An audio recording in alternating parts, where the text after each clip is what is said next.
Hey friends, and welcome back to another Majora's Mask project making video. Yes, I'm not in my usual desk setup, I'm just against the wall because I felt like the lighting was slightly better here today, and I would like to apologize. This mask has taken me about 4 weeks to do, but only because I had a bunch of life stuff come up, including emergency vet things. We had to buy a new car. I had family celebrations and things on, so I did have to continuously delay this mask, and for that I want to say that I am sorry about that. I am also recording this obviously after the mask has already been made, because I of course didn't expect any of that stuff to happen, and so I forgot to make the introduction to this video before I started on the mask, which is why I'm making it now after everything is happening. So we've got some hindsight for this one. For this project, we are now up to the 26th mask and the very first boss remains mask. I was super excited to get this one started. Ooh. Bean wants to say hello. Come here. This is Suki, if you guys haven't met her. She's been in quite a few of our videos. She's also one of the reasons why this mask was pushed back. My little baby was sick. Anyway, she just wants cuddles. I guess she's gonna be in my arms for the rest of the video. What was I saying? Of course, not a lot of people expected the boss remains to be part of this project, so not a lot of people requested it in the comments, but a couple of people did ask to see them. It is my pleasure to announce that the 26th mask of this series is Odolwa's Remains, which is the very first boss that Link fights in Termina, or big boss at least, the very first big boss battle in a dungeon. The way I wanted to go about making this mask was obviously use the mask base, grab either some cardboard or some foam. I ended up going with some cardboard because I ran out of foam after making my Porygon cosplay, if you guys haven't seen that. Try and shape it as best as possible, use a Stanley knife to cut out the features, and then use foam clay to cover everything so I can also solder in some details once I was done with that. In terms of the earrings and the other ear bits, as well as the triangular pieces at the top, they would either be cardboard or foam once again, and then covered with foam clay as well, just to make things more cohesive around the mask. And yeah, well, Suki wants to get down.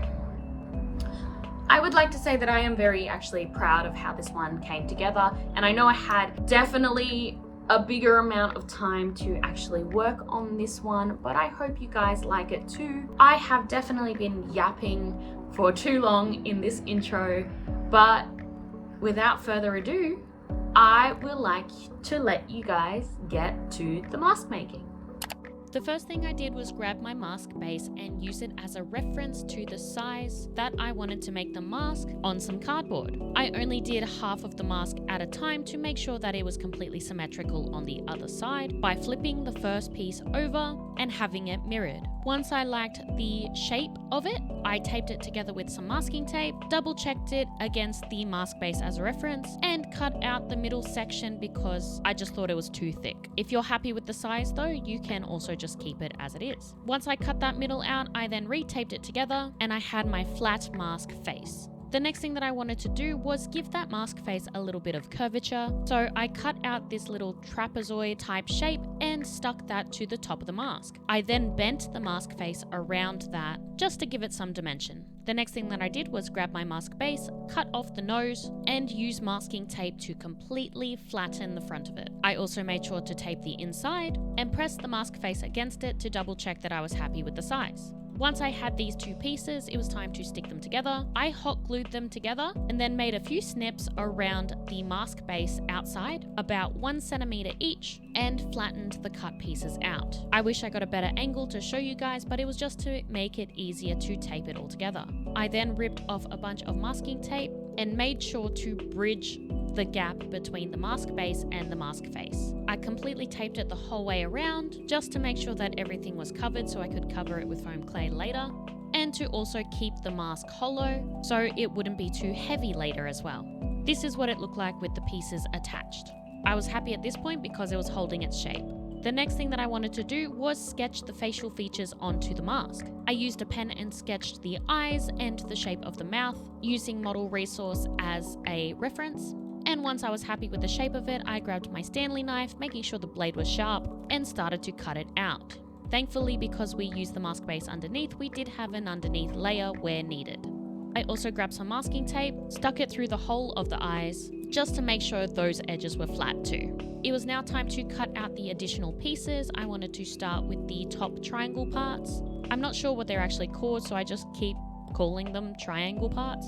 And I was just estimating the angles that I wanted to cut them into. Once I was happy with the shape, I then used the first one, laid it down on top of more cardboard, and cut the other two out. Lastly, I used some excess cardboard and sketched the shape of what I refer to as the ears of the mask, cut that out, then flipped it, used it to trace the other side, and cut out the second side of that part. And this is what it looks like with all of the pieces now made. Well, most of them. I want to say it was the next day, but a few days later, just in case, it was time to start on the foam clay. I grabbed a ball of foam clay and I rolled it to follow the shape that I sketched onto the ears. It was easier to roll them into long sausage-like shapes and then press them down where I needed it, making sure any gaps were filled, and using the eraser on the back of a pencil to try and get it as flat as possible in the crevices. These ear parts are kind of bumpy anyway, so I wanted it to hold this shape. Once I was done with one, I then moved on to the second, doing the exact same thing. Then I placed them aside to dry. I was contemplating doing the other side of the ears, but I ended up just opting to have one side flat and the front of them be the only side with the ridges.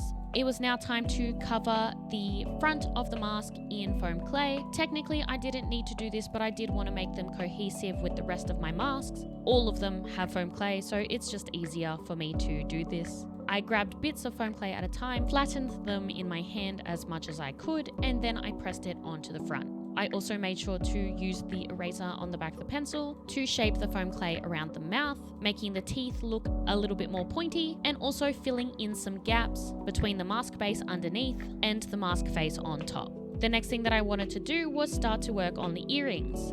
These were made out of foil, of course, because it is the easiest to shape. I made these diamond patterns, which is what the earrings are the shape of. They kind of remind me of plumb bobs from The Sims. I can't remember the actual shape name at this point of time. Once I was happy with the shape of it, I grabbed some masking tape to just hold it in place, also using some tools like the back of the scissors to flatten it as much as I could. And then I grabbed some wire, threaded it through the top of the plumb bob, and once it stuck out the other side, made a little hook so it sat on, taping that down and then covering the whole thing with foam clay. I then did all of this again to make a second one. I then shaped the wire at the top to also have a hook so I could hang it from a drying rack, and left that to dry. It was now also time to cover the triangular bits in foam clay, but before I did that, I wanted to make sure the cardboard was covered in some masking tape. I don't know why, but the moon mask I made last time just did not dry properly with the foam clay. So I wanted to make sure that any residue from the cardboard, for whatever reason, would not reach the foam clay and that it would dry as smoothly and as flat as possible.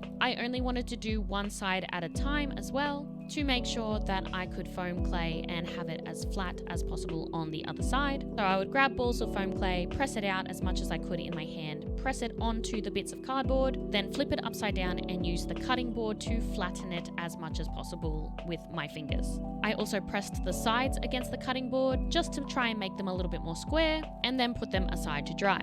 I also repeated this for the other two triangular bits as well. It was very tedious, but I do like how they turned out. This is what everything looks like just before the foam clay dries. I also made sure to wet them so they dried a little bit smoother, and the next day I covered the back of the mask and the backs of the extra pieces in foam clay. I didn't record that though. A few days later, all of the foam clay was now dry, so it was time to start painting. I mixed up a few shades of brown because the mask is a wood type texture and I wanted to try and imitate wood as much as I could. I completely covered the front of the mask with about 2 coats of paint, just a darker brown so it would dry matte before going over and adding the details. I also used some black and painted the inside of the eyes and the inside of the mouth so I wouldn't have to clean up those details afterward. I also ran out of storage on my phone at this point, but I did use this time to attempt to paint one of the triangular pieces as well as the ears and the plum bob shape earrings. The triangles had red, green, blue, and yellow on them. The ears were a dark, shiny grey, which I mixed in some silver paint to make it sparkle. And the earrings were similar to the ears, but a little bit more on the bluey purple side. A few days later, all of these pieces were dry and I finally had time to sit down and work on the mask again. So I mixed up another round of brown paint and painted the other side of the mask. I know it's not necessary to paint the back, but sometimes I want to try because I like to paint and have covered all of the pieces that might be seen. I also painted the backs of the earrings and the other two triangular pieces. Once those were all dry, I painted the backs of the triangular pieces, though I didn't record that either. Then I grabbed some markers, specifically a black fine line pen, to add in some details. The triangular pieces of the mask does have quite a few scuff marks on the very top, so I was following the model's resource reference and just added those to each side. I also had to flip them over and mirror the markings on the other side, because if I was wearing the mask, these top parts would definitely be seen and I wanted the details to be reflected there as well. This took quite a bit of time and I was worried that I was going to run out of ink in my fine line pen because I usually use it for work, but it worked out. And this is what it looked like.